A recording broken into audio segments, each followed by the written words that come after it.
ನಮಸ್ಕಾರ ಎಲ್ರಿಗೂ, welcome back to my YouTube channel.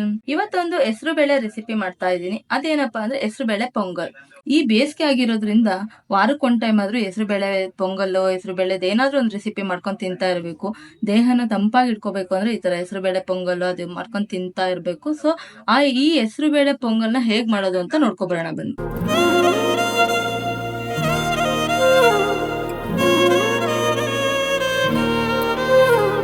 ಒಂದ್ ಲೋಟ ಅಕ್ಕಿ, ಮುಕ್ಕಾಲ್ ಲೋಟ ಹೆಸರು ಬೇಳೆ, ಇವೆರಡನ್ನು ಕುಕ್ಕರಿಗೆ ಹಾಕಿ ತೊಳೆದು 4 ಗ್ಲಾಸ್, ಯಾವ ಲೋಟದಲ್ಲಿ ಅಕ್ಕಿ ತಗೊಂಡಿರ್ತೀವಲ್ಲ ಆ ಲೋಟದಲ್ಲಿ 4 ಗ್ಲಾಸ್ ನೀರ್ ಹಾಕಿ, ಚಿಟಿಕೆ ಅರ್ಶಿನ, ರುಚಿಗೆ ತಕ್ಕಷ್ಟು ಉಪ್ಪು ಹಾಕಿ 2 ವಿಷಲ್ ಕೂಗಿಸ್ಕೋಬೇಕು. ಕುಕ್ಕರ್ ವಿಷಲ್ ಆಗೋದ್ರೊಳಗೆ ಒಂದ್ ಕಡೆ ಈ ಕಡೆ ಬಾಂಡ್ಲಿಗೆ 4 ಸ್ಪೂನ್ ತುಪ್ಪ, 2 ಸ್ಪೂನ್ ಎಣ್ಣೆ, ಸಾಸಿವೆ, ಜೀರಿಗೆ, ಸ್ವಲ್ಪ ಇಂಗು, ಕರಿಬೇವು, ಈರುಳ್ಳಿ, ಹಸಿಮೆಣಸಿನ್ಕಾಯಿ ಹಾಕಿ ಬಾಡಿಸ್ಕೋಬೇಕು. ಸ್ವಲ್ಪ ಬಾಡಾದ್ಮೇಲೆ ಶುಂಠಿ ಬೆಳ್ಳುಳ್ಳಿ ಪೇಸ್ಟ್, ಗೋಡಂಬಿ ಹಾಕಿ ಅದನ್ನು ಸ್ವಲ್ಪ ಚೆನ್ನಾಗಿ ಎಣ್ಣೆಲಿ ಬಾಡಿಸ್ಕೊಂಡು, ನಂತರ ಅರ್ಶಿನ ಪುಡಿ ಹಾಕಿ ರುಚಿಗೆ ತಕ್ಕಷ್ಟು ಉಪ್ಪು ಹಾಕೊಂಡ್ ಬಾಡಿಸ್ಕೊಂಡ್ಬಿಟ್ರೆ ಒಗ್ಗರಣೆ ರೆಡಿ ಆಯ್ತು. ಒಗ್ಗರಣೆ ತಣ್ಣಗಾದ್ಮೇಲೆ ಕೊಬ್ಬರಿ ತುರಿನ ಹಾಕಿ ಸೈಡಿಗೆ ಇಟ್ಕೋಬೇಕು. ಒಗ್ಗರಣೆ ತಣ್ಣಗಾಗಕ್ ಇಟ್ಕೋಬೇಕು. 2 ವಿಷಲ್ ಆಗಿದೆ. ರೆಡಿ ಆಗಿರೋ ಒಗ್ಗರಣೆನ ಇದಕ್ ಮಿಕ್ಸ್ ಮಾಡ್ತಾ ಇದೀನಿ. ಪೊಂಗಲ್ ಆಲ್ಮೋಸ್ಟ್ ರೆಡಿ ಆಗಿದೆ. ಬಟ್ ನೀರ್ ಬೇಕು ಅಂದರು, ಇನ್ನು ನಿಮಗ್ ಸ್ವಲ್ಪ ತಳ್ಳಗ್ ಬೇಕು ಅಂದ್ರೆ ಎಕ್ಸ್ಟ್ರಾ ಒಂದ್ 2 ಲೋಟ ನೀರ್ ಹಾಕೋಬಹುದು. ನಾನು ನೀರ್ ಹಾಕಿ ಮಿಕ್ಸ್ ಮಾಡ್ತಾ ಇದ್ದೀನಿ.